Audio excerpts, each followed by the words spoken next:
While everyone and their uncle has been reporting about Rolex releases and possible leaks in the past few days, here I was, giving you a much needed service of G-Shock updates and news. So you might say I am a true horological pirate, a rebel in that sense. But now, let me be your uncle and report about Rolex releases. First of all, let's address some of the leaks online. Those images that were posted that were supposedly from the catalog of Rolex were apparently not true. The website links that was uncovered in the last minute turned out to be mostly true, even though there's some misleading pages in that leak.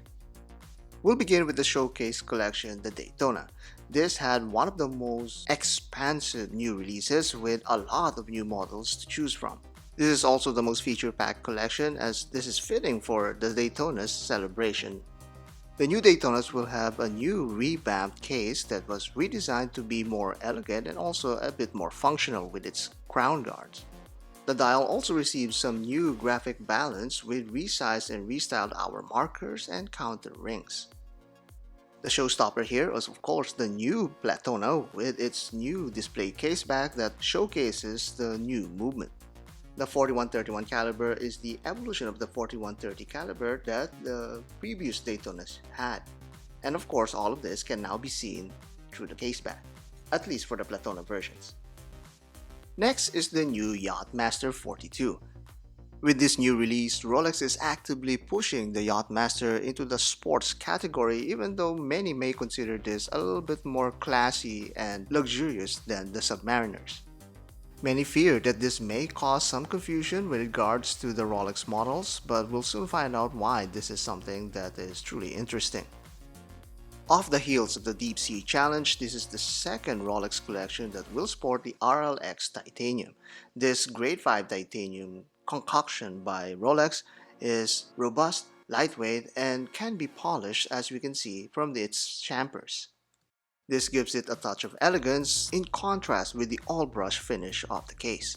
This new Yacht-master will also feature a matte black finish on the dial. Overall, this might be the most interesting release of Rolex this year.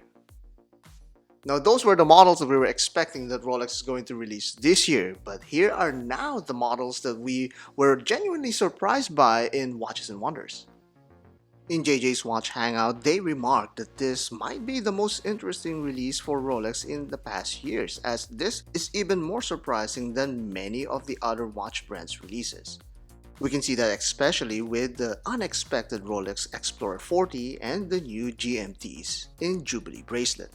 After releasing the 36mm Rolex Explorer, we now have a 40mm variant that many people are very happy about, but also puts the Air King a little bit on the back seat as many may choose this one rather than the Air King.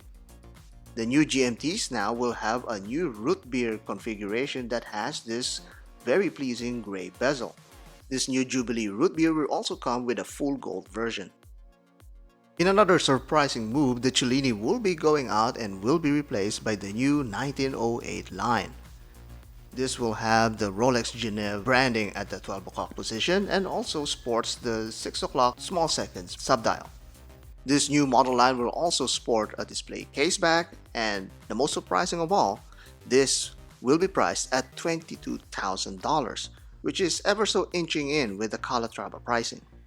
Another thing that we didn't expect is a plethora of new Sky Dweller variants. This is highlighted by that rose gold and teal color dial, which is a very nice and pleasing combination. All of the Sky Dwellers also got a revamp as they are now using a new caliber for this model line. The caliber 9002 includes the latest technological innovations that Rolex has brought into its movements: Chronergy escapement, Paraflex shock absorbers, and the new oscillating weight with an optimized ball bearing.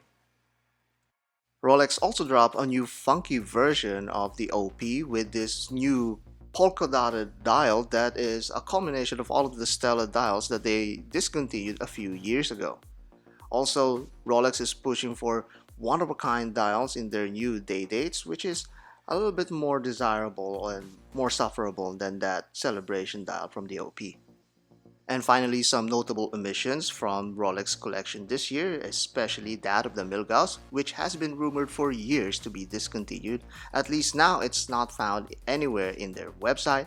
The John Mayer Daytona has been discontinued, along with a number of meteorite dial versions. And surprisingly, there's no new Submariner this year, even though it is the 70th anniversary of the model line. However, we did expect that this will be a holdout year for the Submariner, as the 75-year anniversary will be coming up in the next 5 years.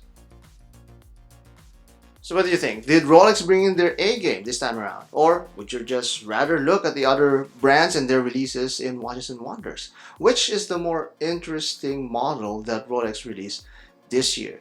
Comment down below, let's discuss. And if those questions and comments are interesting enough, they might make it in the next show.